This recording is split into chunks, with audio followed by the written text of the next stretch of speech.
Was the movie Fury a masterpiece of World War II cinema, or just another over-the-top Hollywood action flick? Let's talk about it. Released in 2014, David Ayer's film promised a brutal, unflinching look at the final days of the war from inside a Sherman tank. It delivered on the brutality, but did it deliver on the truth? Let's start with what Fury gets right, because there's a lot to praise. The production design is incredible. The mud, the grime, the claustrophobic interior of the Sherman tank, it all feels suffocatingly real. The film captures the sheer exhaustion and moral decay of men who have been fighting for years. Brad Pitt's character, Wardaddy, is a hardened veteran, a father figure who has to make impossible choices. His performance, along with the rest of the crew, effectively portrays the psychological toll of constant combat. The attention to detail on the equipment is also phenomenal. The filmmakers use real running tanks, including the legendary German Tiger one from the Bovington Tank Museum, the only operational one in the world. The sounds, the mechanics, the way the crew operates inside that steel coffin, it's an immersive experience that few war films have ever achieved. The combat sequences are visceral and terrifying, showing how vulnerable these iron coffins really were. The tracer rounds, the explosions, the sheer chaos, it puts you right in the middle of the horror. But now, we have to talk about where the film stumbles. And for many historians and enthusiasts, these stumbles are significant. The central plot point is single.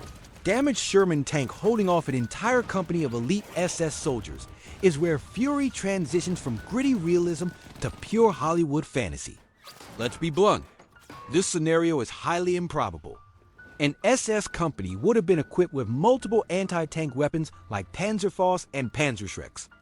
The idea that they would repeatedly charge head-on into the machine guns of a stationary tank instead of flanking it or using their anti-tank rocketry from a safe distance defies all military logic.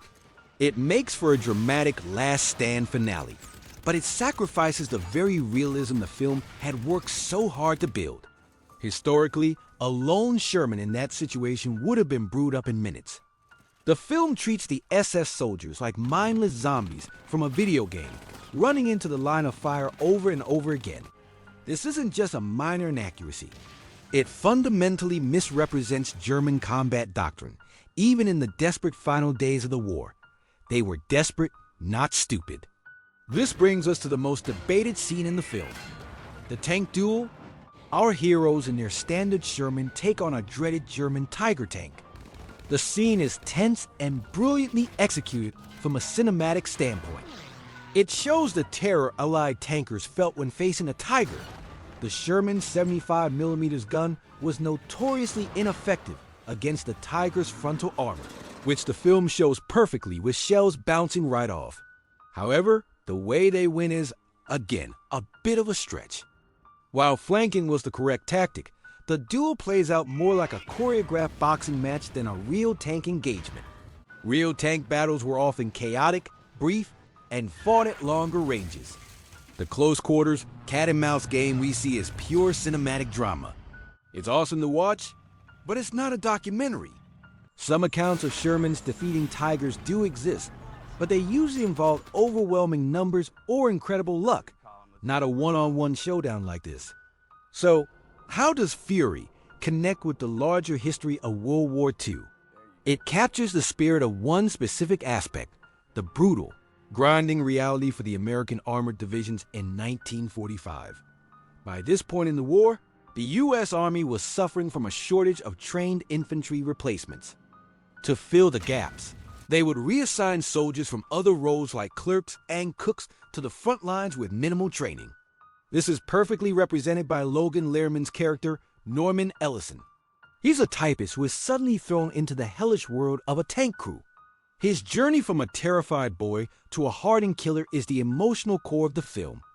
This combing out of rear-echelon troops was a real and desperate measure, and the film uses Norman's character to explore this historical fact brilliantly.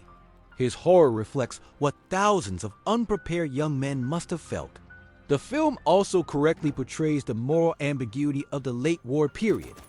The scene in the German town, where Wardaddy forces Lerman to participate in a summary execution of a captured German officer, is deeply uncomfortable but historically resonant. As the Allies pushed into Germany, the lines between justice and revenge became blurred. Years of brutal fighting had taken their toll, and acts of vengeance against SS officers or soldiers who had fought fanatically were not uncommon.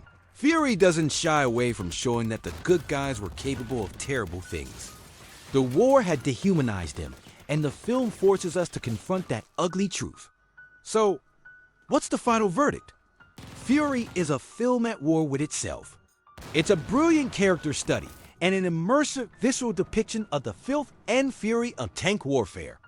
Its commitment to practical effects and detailed production design is commendable.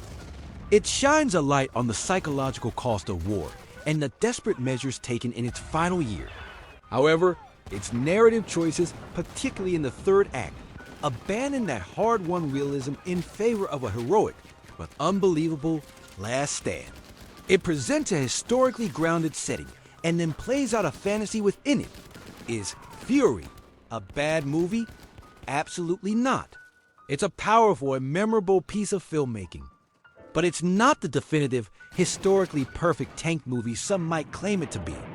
It's better to view it as a piece of historical fiction, a film that uses a real historical backdrop to tell a story about brotherhood, survival, and the loss of innocence. It captures the feeling of World War II, even if it fudges some of the facts. It's a Hollywood war epic with a gritty, mud-cake heart. And maybe that's the best way to appreciate it. Appreciate the incredible craft, the powerful performances, and the emotional gut punch it delivers. But also, keep a critical eye on the Hollywood heroism that creeps in at the end. It's a film that gets the mud and the blood right, but stumbles on the military tactics. A flawed masterpiece? Perhaps, but a film that is absolutely worth watching and debating. What do you think? Did the final battle ruin the movie for you? Or were you able to enjoy it as a piece of cinematic action? Let me know your thoughts in the comments below.